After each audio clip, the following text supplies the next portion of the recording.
আমি পল্লব চক্রবর্তী। আজকে একটা ইন্টারেস্টিং বিষয় নিয়ে আপনাদেরকে বলবো। বিষয়টা হচ্ছে আমাদের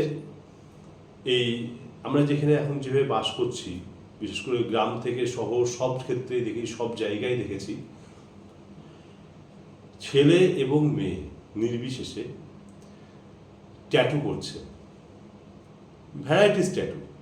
কারুর ওম, তো কারুর হাতে পায়ে স্বস্তিক, কারুর আবার গোলাপ ফুল, কারুর প্রজাপতি, বিভিন্ন ধরনের ট্যাটু করতে দেখা যায়। আজকের যে বিষয়টা নিয়ে আপনাদেরকে আমি বলবো সেটা হচ্ছে, একটা বাড়ি করতে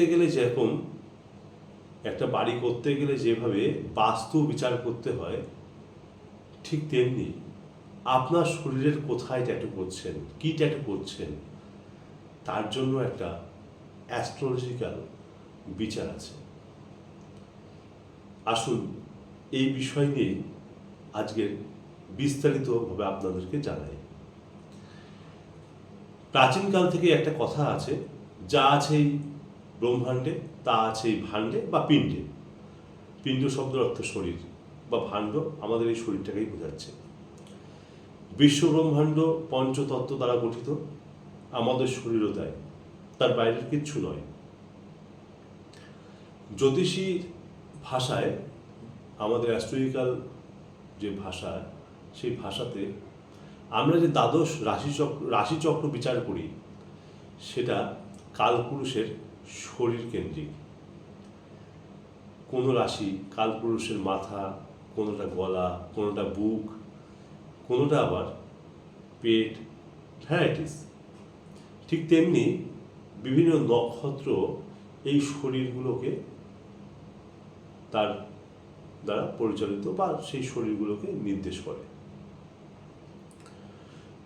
যেমন মেষ রাশি আদ্রা নক্ষত্র মাথা, বৃষ রাশি পুষ্যা নক্ষত্র হচ্ছে মুখ, আবার চিত্রা নক্ষত্র কপাল, মিথুন রাশি জ্যেষ্ঠা নক্ষত্র গলা। হাত হচ্ছে আমাদের এই হাত, এটা হচ্ছে হস্তা নক্ষত্র দ্বারা পরিচালিত। কর্কট রাশি শতবিশা নক্ষত্র বুক এবং হৃদয়। পিঠ হচ্ছে ধনিষ্ঠা নক্ষত্র দ্বারা পরিচালিত। সিংহ এবং রেবতী নক্ষত্র, সিংহ রাশি রেবতী নক্ষত্র পেট। পূর্ব ভাদ্রপদ নক্ষত্র কন্যা রাশি কোমরের স্থান নিয়ন্ত্রণ করে। তুলা রাশি পূর্ব ভাদ্রপদ নক্ষত্র তলপেটকেও নির্দেশ করে। বৃশ্চিক রাশি শ্রবণা নক্ষত্র আমাদের গুহ্যদেশ, সেটাকে নিয়ন্ত্রণ করে। ধনু রাশি মূলা নক্ষত্র জানু, কুম্ভ রাশি জঙ্ঘাদয়, মূলা নক্ষত্র। বেসিক্যালি পা মূলা নক্ষত্র দ্বারাই নিয়ন্ত্রিত হয়, বা পা মূলা নক্ষত্র দ্বারা নির্দেশিত। পায়ের পাতা মূলা নক্ষত্র, এবং ওইখানে কিন্তু উত্তর ভাদ্রপদ নক্ষত্র রয়েছে। এইবার আপনার কি রাশি, কি লগ্ন, সেই অনুসারে কোন রাশি আপনার শুভ, কোন রাশি আপনার অশুভ। আপনার যে রাশি শুভ, সেই শুভ জায়গায় দেখা যাচ্ছে যে সেই রাশি বিরুদ্ধ কোনো একটা সিম্বল আপনি সেইখানে ট্যাটু হিসেবে আঁকলেন, তাহলে সেটা তো আপনার শুভ হবে না। তার একটা ছোটোখাটো উদাহরণ দিই। মনে করুন একটা আমাদের যে রাশিচক্রের দ্বাদশ রাশি রয়েছে, তার মধ্যে কন্যা আর মিথুনের সিম্বল হচ্ছে হিউম্যান সিম্বল, মানে মানুষের প্রতিকৃতি আর কি। এ বাদে দেখুন মেষ, বৃষ, সিংহ, বেশ কিছু পশু বা জন্তুদের একটা অবয়ব পাওয়া যায়, প্রতীকী পাওয়া যায়। পাশাপাশি কীট পতঙ্গ এসবও আছে। তাহলে মেষ লগ্ন, বৃষ লগ্ন বা রাশি, মেষ লগ্ন, মেষ রাশি বা বৃষ রাশি জাতক জাতিকা যদি কেউ সিংহ, বাঘ এসব তার শরীরে আঁকে, তাহলে তার জন্য শুভ না অশুভ হবে আপনারা বিচার করবেন, আপনারা যুক্তি দিয়ে ভাববেন, আমি বলছি বলে ভাববেন না।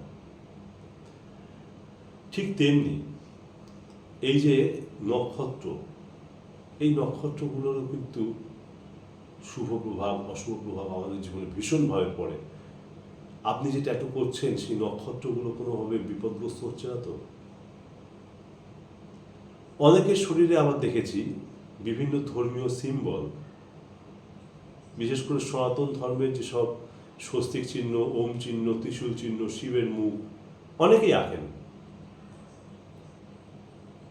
আপনারা এমন জায়গায় ওইটাকে আঁকুন যেটা কোনোভাবে অসুচি না হয়।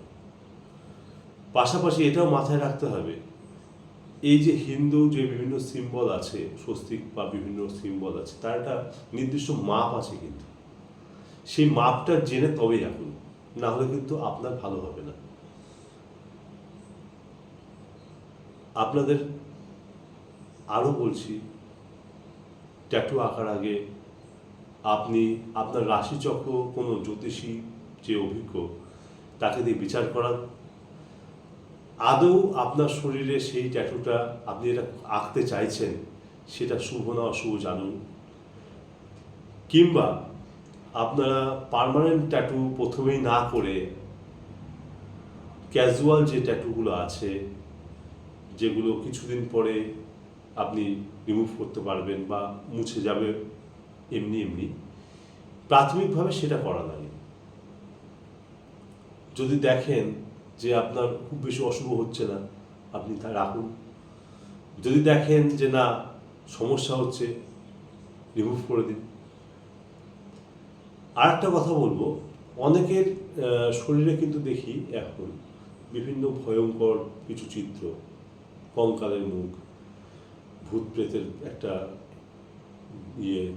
ছবি, এগুলো কিন্তু ডাইরেক্ট আপনাদের মনস্তত্ত্বকে ক্ষতি করবে। শুধু আপনাদের মনস্তত্ত্ব নয়, আপনাদের ভাগ্যও কিন্তু দুর্ভাগ্যে পরিণত হবে। তাই ট্যাটু করার আগে নিজে বুঝুন বা কোনো অভিজ্ঞ মানুষের কাছ থেকে বুঝে নিন, নিয়ে ট্যাটু করুন। সাথে থাকুন, সঙ্গে থাকুন। নমস্কার।